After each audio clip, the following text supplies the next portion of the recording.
Programa Arte de Viver. Apoio Sicom, Sindicato dos Condomínios Prediais do Litoral Paulista, a mão amiga no momento certo.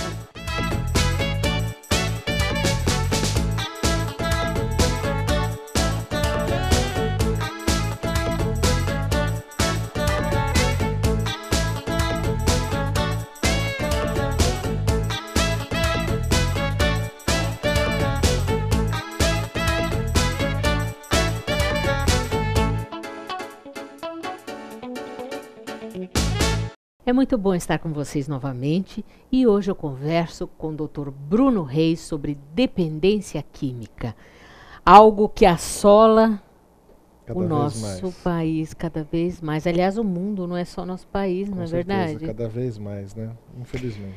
Bruno, vamos falar primeiro, né? O Bruno é psiquiatra, né? Você trabalha com dependência química. Aonde você trabalha com dependência química? No consultório atualmente, mas tenho experiência aí no CAPS, né, o Centro de Atenção Psicossocial da Prefeitura de Santos, especializado em dependência química.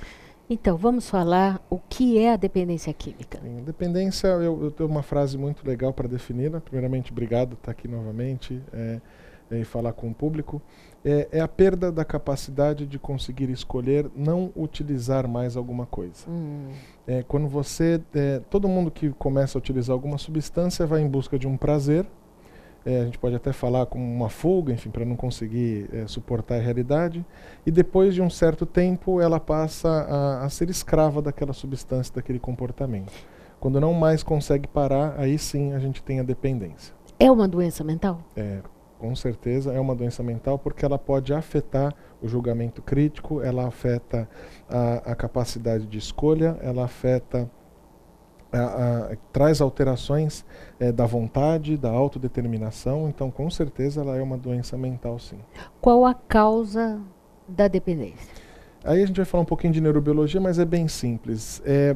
O que a gente entende hoje é uma alteração do chamado sistema recompensa, que é um sistema dentro do nosso cérebro que libera uma substância, um neurotransmissor chamado dopamina, toda vez que a gente faz alguma coisa que nos traz bem-estar. É o mecanismo do reforço positivo. Um exemplo fácil, a comida predileta, eu gosto de lasanha. Toda vez que eu como lasanha, eu tenho um certo prazer. Imagina se, em vez da lasanha, eu uso alguma substância que me libera essa quantidade do neurotransmissor muito maior, me dá um reforço positivo muito maior. Por exemplo, as drogas, que são capazes de fazer isso. Através disso, sim, você faz o mecanismo da dependência e você fica completamente à mercê daquela substância. O seu cérebro fica alterado. Agora, como é que essa dependência se desenvolve no cérebro? Dessa maneira, toda vez que você é exposto a alguma substância que o seu cérebro não está preparado para receber, ele cria novos segmentos, novas ligações neuronais para poder receber aquela substância. E através disso, quando você retira aquela substância, o cérebro fica ali parado, mas e aí que você estava me dando? Eu preciso disso aqui porque agora eu me acostumei com ela. E através disso você faz a mudança de comportamento. Agora, o que eu acho que é importante a gente estar falando é que muitas vezes o uso da droga pode levar você a determinadas doenças mentais, não pode? Pode, ela pode funcionar como um gatilho, como o precipitador. Quando a gente fala de droga, Mônica, a gente fala de todas as substâncias, as lícitas e as ilícitas. Está incluído o álcool, está incluído o tabaco e as drogas ilícitas, né, que não são permitidas por lei, as mais comuns, maconha, cocaína, o crack, que vem assolando aí a nossa sociedade, as drogas sintéticas, muito usadas por jovens, em baladas, quando vão sair, e outras coisas mais aí ao redor do mundo. E quais são os principais sintomas de uma dependência química? Muito bem, é quando a gente passa a dedicar o nosso período, o nosso tempo, para fazer aquelas coisas mais relacionadas à droga. Você começa a perceber que a pessoa, vamos dizer, ela começa a usar bebida, por exemplo, e ela deixa de fazer coisas que ela fazia antes. Então, se ela ia numa igreja num sábado à tarde ou num domingo à tarde, ela começa a se programar, não vou mais porque eu prefiro ir beber, fazer o consumo daquela substância. Essas alterações de comportamento é que começam a mostrar que a pessoa já não está mais tendo controle no consumo. Outras coisas alterações de comportamento, pode ter insônia, alterações de humor, a pessoa pode começar a ter sintomas depressivos, sintomas impulsivos, irritação. perda da capacidade de trabalho ou redução dela. Enfim, as mudanças comportamentais mais comuns são essas. Agora, eu acho que assim, independente se isso causa uma síndrome de abstinência ou se causa ela precisar cada vez mais da droga, isso não tem nada a ver. Tem, porque a gente tem tolerância. E começa assim, Mônica, a pessoa ela é exposta àquela substância e o cérebro vai se adaptando, ela vai conseguindo tolerar. O exemplo bom é da bebida. Você começa tomando um copinho de cerveja, já fica um pouquinho tonto porque nunca bebeu. Ela desenvolve a tolerância. Ela desenvolve a tolerância. Aí ela começa a ficar com 3, 4 copos e vai ficando tudo bem. E aí ela vai aumentando a quantidade para sentir a mesma sensação. Só que aí ela já mudou a neurobiologia cerebral. E ela passa a ter necessidade de usar aquela substância. Sim, cada vez mais. Não tem uma volta. A pessoa sempre vai precisar cada vez mais da substância quando ela se torna dependente. Uma coisa que eu acho que é importante, a gente está falando para vocês também, que essa dependência não é só desse tipo de droga, às vezes é de calmante também, Sim. Às vezes é de remédio para tirar fome, que hoje muitos estão proibidos. Muito bem lembrado. Mas isso, eu já tive pacientes dependentes até de remédio para tirar o apetite. Sim. E eles causam dependência sim. Os remédios para dormir, aqueles de receitinha azul, sim, tarja preta, enfim, sim, que é muito comum. E eles têm capacidade sim de desenvolver a dependência. Já voltamos a falar. Com um prazer. Vamos ouvir Dr. Rubens Moscatelli, presidente do Sindicato dos Condomínios Prediais do Litoral Paulista.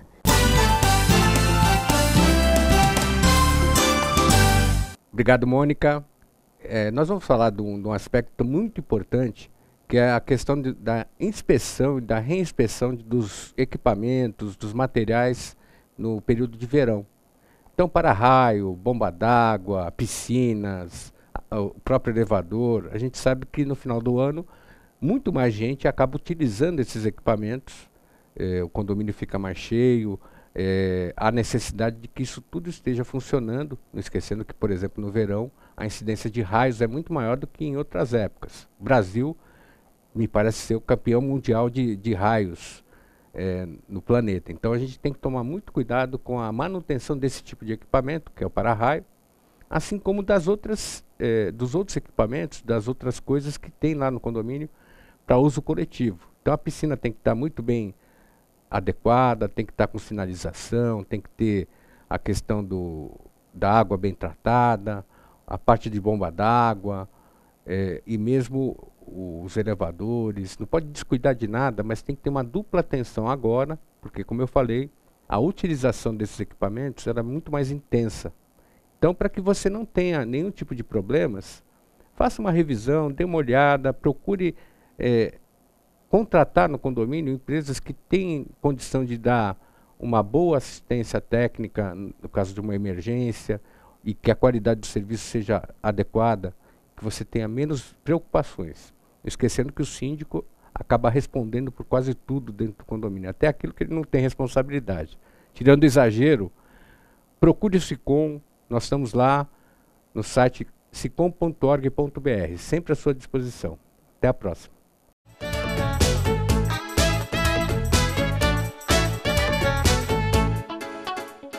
O Smart Center oferece salas executivas que podem ser utilizadas por hora, dia ou mês, além de auditórios para treinamentos, cursos e seminários, salas de reuniões e o exclusivo programa Link, em que o cliente pode divulgar o endereço e telefone do Smart Center para receber encomendas, correspondências e recados. Uma opção inteligente que tem como diferencial aliar comodidade e baixos custos. Smart Center, o seu escritório virtual definitivo. Comunicado. A Escola Santista de Astrologia está com inscrições abertas para os cursos regulares de formação em astrologia. Curso básico com turmas manhã, tarde e noite, interpretação de mapa astrológico, previsões e supervisão de mapas. A escola ainda oferece atendimento de mapas astrológicos e uma grande variedade de livros. Escola Santista de Astrologia, Rua Goitacazes, número 8. Telefone 3284-9714. Santos.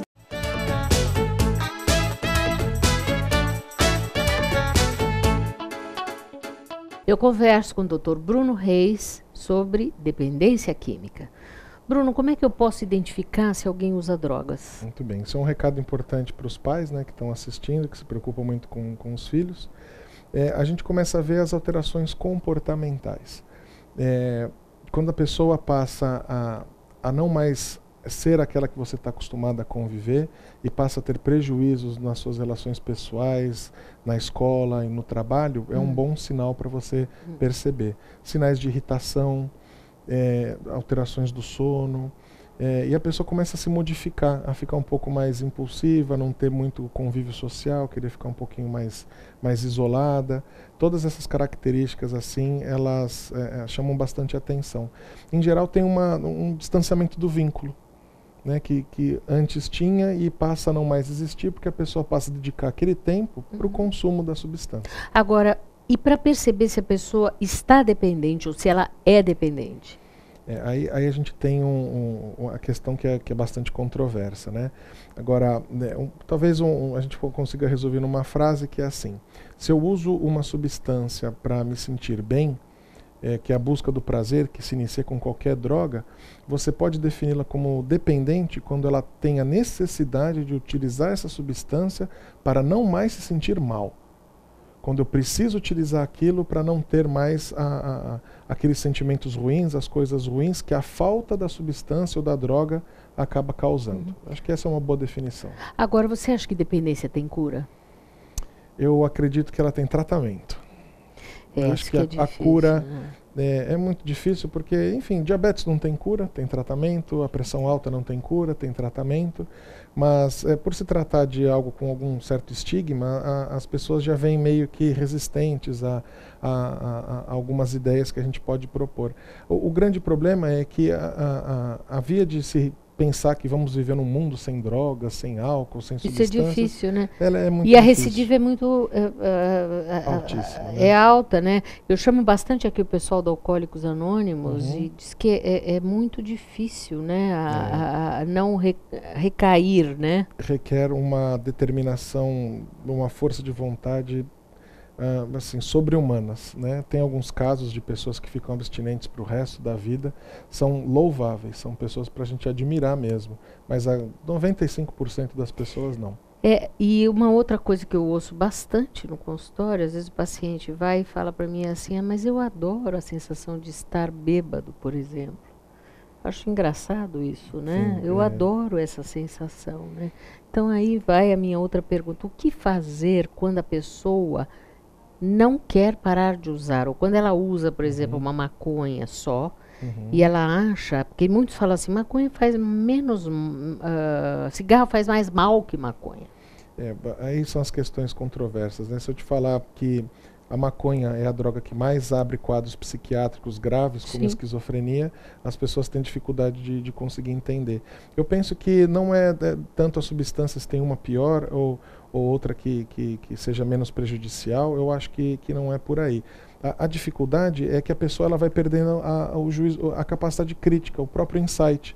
É muito comum, você já viu isso, a pessoa chega com hálito alcoólico, né, a pessoa que faz uso de bebida e fala que não bebeu, a pessoa chega suja, sem os cuidados de higiene pessoais que fazia antes e não percebe isso, emagrecida com unhas por fazer, sem cabelo arrumado, enfim, perde tudo isso e ela não percebe. Do mesmo jeito que ela não percebe que ela não tem mais controle sobre a própria substância que ela escolheu usar. É muito difícil, é muito controverso, porque a família sofre muito. Porque ela vê a pessoa, o ente querido ali, praticamente se deteriorando aos poucos, e a gente não tem mecanismos hoje, nem legais, enfim, para você conseguir fazer uma intervenção. Porque você fica entre a liberdade de escolha da pessoa e a liberdade individual, e o sofrimento daqueles que veem o que amam, enfim, se entregando para uma dependência que a gente sabe que, uma vez dependente, sempre. Não porque tem como existe voltar. Intervenção compulsória? Existe a chamada internação compulsória, que foi a reforma psiquiátrica, e ela pode ser feita quando você tem um relatório de pedido de um médico, né? A internação são 3 maneiras: a voluntária, quando a própria pessoa se reconhece, eu realmente estou dependente, eu preciso ir, e ela se interna. A involuntária, que é quando um médico assina junto com algum familiar. que se tornam responsáveis por aquilo. E a compulsória, que é por uma ordem judicial. A pessoa entra na justiça com um relatório médico e fala assim, olha, ele perdeu o juízo, ele é dependente e a gente não consegue acesso a tratamento para ele. Aí o juiz determina e se cumpre. Mas para isso a pessoa não vai ser por causa de uso de maconha, por exemplo, vai ser quando é alguma droga mais pesada, vamos dizer. Isso, que são as drogas assim que têm um potencial destrutivo maior. Né? Então, por exemplo, a cocaína, o crack, que são drogas que enfim, viciam um pouco mais rápido e destroem muito mais a vida da pessoa enfim, a potência delas de fazer a pessoa precisar cada vez mais daquela substância, são as mais comuns. É muito difícil com drogas ditas mais leves e menos prejudiciais. Importante é frisar isso, toda droga faz mal, o álcool faz mal, o tabaco faz mal, desde que quando ela é consumida em excesso, quando a pessoa ela não consegue ter o controle sobre aquilo. A grande maioria dos usuários, na verdade, ela consegue fazer o uso de uma droga que ela tenha... Recreativo? Enfim, isso, o uso recreativo, e não tem grandes consequências com isso. Mas uma vez dentro desse universo de uso, você aumenta muito o risco de você ter prejuízos. E aí sim é uma porta para desenvolver a dependência. Já voltamos a falar. Confira agora a doutora Elizabeth Gaspar, cirurgia dentista, dando uma dica sobre saúde bucal.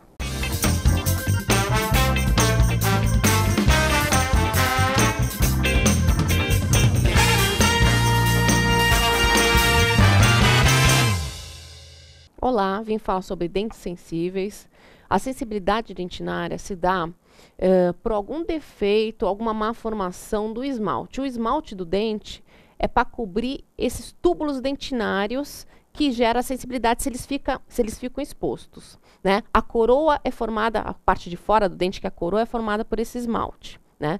Se o dente tem alguma retração de gengiva, ou seja, expõe um pedacinho da raiz, a raiz não tem essa estrutura do esmalte, esses túbulos dentinários ficam expostos. Se a parte da coroa que tem esse esmalte, por algum motivo, alguma cárie, alguma má formação, ficou com algum defeito nessa formação de esmalte, esses túbulos dentinários ficam expostos.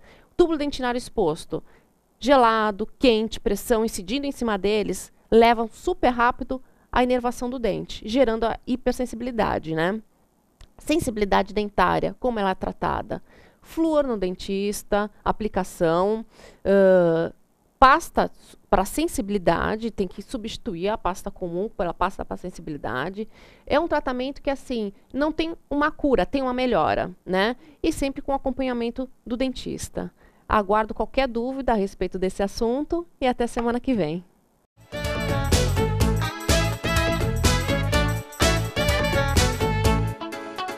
Comunicado. A Escola Santista de Astrologia está com inscrições abertas para os cursos regulares de formação em astrologia.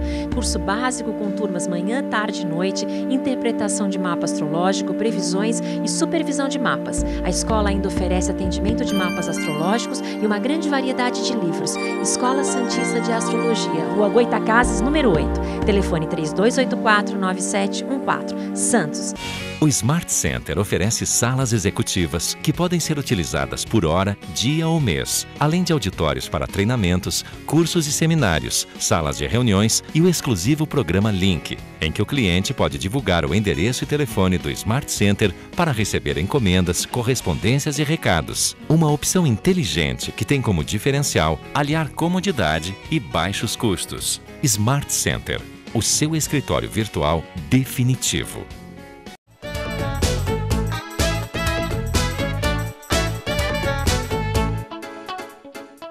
Eu converso com o Dr. Bruno Reis sobre psicopatia, mas antes você vai ouvir uma dica do designer Eloy Oliveira. Eloy, qual é a dica de hoje? Bom, hoje cozinha moderna. Bom, uma cozinha moderna, uma cuba super maravilhosa, moderna, maravilhosa, arrojada, com uma torneira campeã, que todo mundo quer essa torneira. Não é uma coisa menos. inacreditável, né? Ela tem todo uma saída de água muito fácil, né, em virtude de você ter uma panela muito grande e não conseguir encaixar para lavar. Então, você consegue tirar a torneira e manusear. Sim. Né? Fora isso, uma lixeira também super charmosa, embutida na pedra, o que é muito prático e Sim. higiênico. Né? Para esse material todo sofisticado, um piso de porcelanato imitando aço cortenho. É muito chique, olha o tom disso, para um terracota com cinza, é escuro também, traz personalidade. Para criar um detalhe... Lindas também. Seixos, pedras naturais, revestimento com muita sofisticação. Muito bonitas. Fica um charme este fundo de cozinha. E todos os acessórios com madeiras, aço, o que dá muita personalidade para esse ambiente. Amei. Que bom! Muito legal. Até semana que vem. Até semana que vem. Bruno, o que fazer quando a pessoa não quer parar de usar a droga? Muito difícil, né? Difícil. É muito complicado. A gente fala desse conceito de codependência, né? Que as pessoas que estão em volta que sofrem junto. Mas o ideal é o seguinte, é um papo franco. Falar sobre o problema, não ficar mascarando e ser bem direto e objetivo. A ideia é abordar o quanto antes para não deixar o tempo passar e talvez aumentar aí as consequências desse consumo desenfreado. Agora, quais são as maiores dificuldades na recuperação de um dependente químico? São muitas, né? Mas talvez a principal seja a baixa adesão que as pessoas têm ao tratamento que é proposto, que é um tratamento para o resto da vida. Seja ele com medicamento ou não, mas penso mais como multidisciplinar, principalmente pela via da terapia. Com certeza. É muito baixa a adesão. A pessoa acha que já estou abstinente há um tempinho, tal, então eu não preciso mais. Se eu fumar um cigarrinho, se eu, né? E aí começa. E começa que... Nisso eu acho muito legal os alcoólicos anônimos quando dizem evite o primeiro gole, né? Perfeito. Porque às hoje, vezes... né? Só por hoje. Porque às vezes basta aquela primeira droga para você voltar. Sim. O primeiro contato é quando a pessoa acha que está tudo certo e ela mesma se sabota e vai lá e aí volta tudo. Não tem jeito, acaba voltando tudo. Agora, eu acho que é importante também estar falando das formas de tratamento, não é? Sim, são diversas abordagens, porque a gente não entende só como um problema único e exclusivamente de saúde biológica, mas de saúde como um todo. A abordagem deve ser multidisciplinar e tem que ser pautada por um acompanhamento psicológico, um acompanhamento médico e de outras especialidades que tem também. Tratamentos alternativos como acupuntura, tratamentos, enfim, através de terapias ocupacionais, o esporte, você incentivar outros tipos de prática que possam meio que suprir, né, aquela ideia de que eu não tenho cura, eu não tenho mais o que fazer, e a gente tem que mostrar outras possibilidades para as pessoas. Porque muitas vezes essa necessidade que a pessoa tem de usar a droga, se ela passar a ser um corredor compulsivo ou alguma outra, canalizar isso para um esporte, muitas vezes para algo que seja saudável, que a pessoa não percebe, mas o dependente ele acaba ficando muito bom, talvez a melhor pessoa do mundo para fazer uma única coisa, consumir aquela droga. Se ela fizer isso voltada para uma outra atividade, ela consegue compensar a neurobiologia dela por ter que fazer alguma coisa e algo que seja benéfico para ela e para os familiares. Isso é importante. Agora, uma outra coisa importante é o tratamento conjunto familiar. Isso Como mesmo. você vê isso? Eu acho que tem que ser chamado para conversar, porque a família ela fica sempre com um pé atrás, convivendo com alguém que tem dependência. Então, o que é muito comum? A pessoa já está abstinente, está em tratamento, fazendo tudo certinho, e ela quer ir sozinha ao cinema, e em geral a família não. Ela já saiu, todas as vezes começou assim, falou que ia sair para algum lugar, mas ela mentiu, ela foi usar droga. E a pessoa começa a se sentir muito presa. Por isso que você falou muito bem, é essencial você trazer a família, explicar como as coisas funcionam, o que deve ser feito e ter uma boa orientação para o desenvolver do tratamento.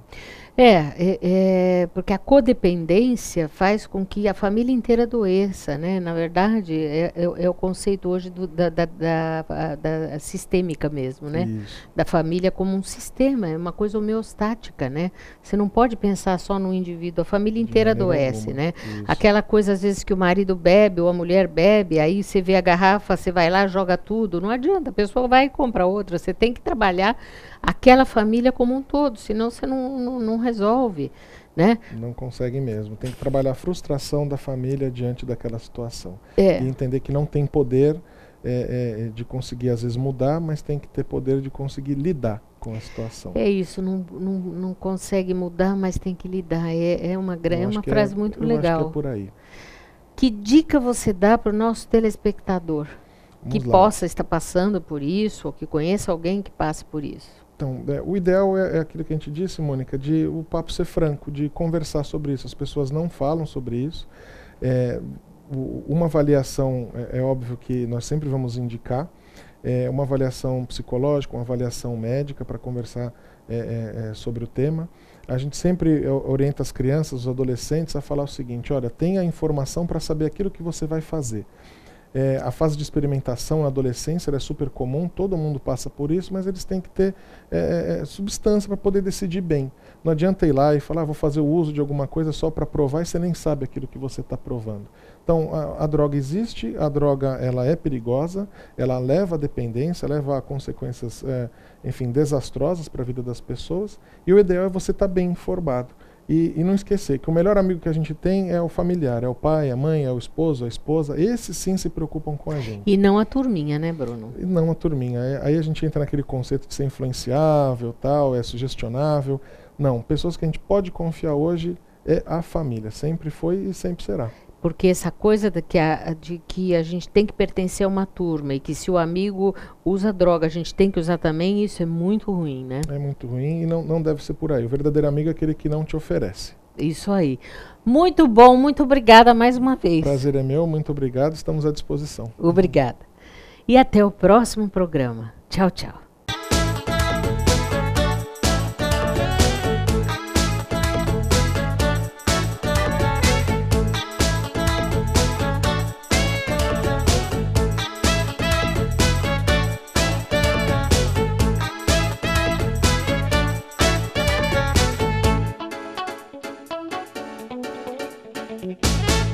Programa Arte de Viver.